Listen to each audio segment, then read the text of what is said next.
وکیل صاحب تھے، گھر پہ جب نہا رہے تھے تو اپنی گھڑی بھول گئے اور کام پہ چلے گئے.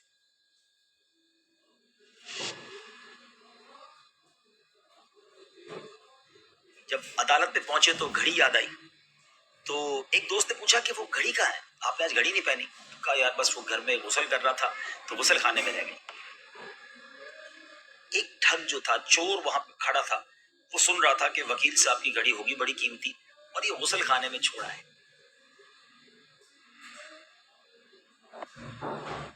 ٹھگ تھا، بڑا شاطر تھا، بڑا جس کو کہنا کہ چالاک تھا. اس نے کیا کیا، ایک مرغا لیا اور وکیل صاحب کے گھر پہنچا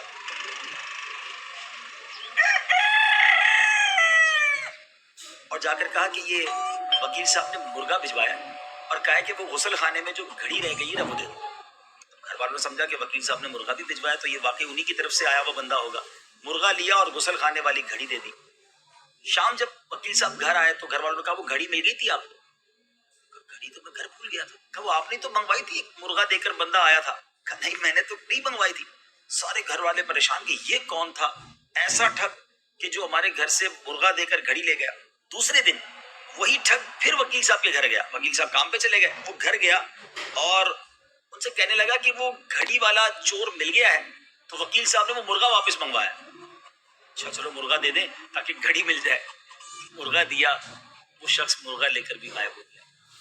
اب علماء نے یہ واقعہ بیان کر کے بتایا کہ ایسے ٹھگ ہمارے معاشرے میں بھی ہوتے ہیں جو بڑی چال بازی کے ساتھ لوگوں کو دھوکہ دے دیتے ہیں. اور آج بھی ایسے لوگ ہوتے ہیں. آج کل موبائل پر میسج آتے ہیں آپ کا اتنے کا انعام نکل آیا، لوگوں کی خوشی کے ہمارے نیند اڑ جاتی ہے کہ گاڑی نکل آئی ہے، سونا نکل آیا، اور آخر کار اس کا اینڈ اس بات پر ہوتا ہے کہ جناب وہ 200-500 ہزار روپے کا بیلنس آپ سے منگوا لیتے ہیں اور جناب وہ پیسے لے کے وہ بھی چلے جاتے ہیں. تو ایسا نہ کیا کریں. کہتے ہیں نا خود جینے کی تمنا ہے تو پہچان پیدا کر. اگر آج اس معاشرے میں رہنا ہے تو دنیا میں جو موجود ٹھگ ہیں، جو یہ اس طرح کے اسکیم ہوتے ہیں، اس طرح کی پرابلمز ہوتی ہیں، اس کے بارے میں بھی عقل ہونی چاہیے کہ اس طرح گھر بیٹھے کوئی لاکھوں کروڑوں روپے نہیں دے دیتا. اب یہ واقعہ علماء نے جو بیان کیا اس کے تحت جو بات لکھی وہ بڑی کمال کی ہے کہ فرمایا اس گھڑی چوری کرنے والے ٹھگ کی مثال شیطان پر صادق آتی ہے.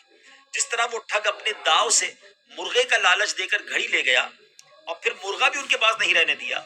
شیطان کیا کرتا ہے کہ شیطان ملعون پہلے دنیاوی مرغے کا لالچ دے کر دین اور ایمان کی گھڑی لے جاتا ہے اور پھر بعد میں دنیاوی جو چیزیں ہوتی ہیں وہ بھی چلی جاتی ہیں. ایسا ہی تو ہوتا ہے.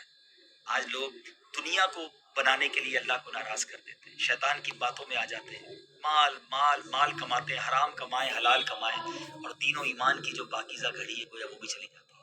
اور ایک وقت آتا ہے وہ حرام کا مال بھی چلا جاتا ہے. اللہ کرے کہ ہم شیطان کے واروں کو سمجھیں.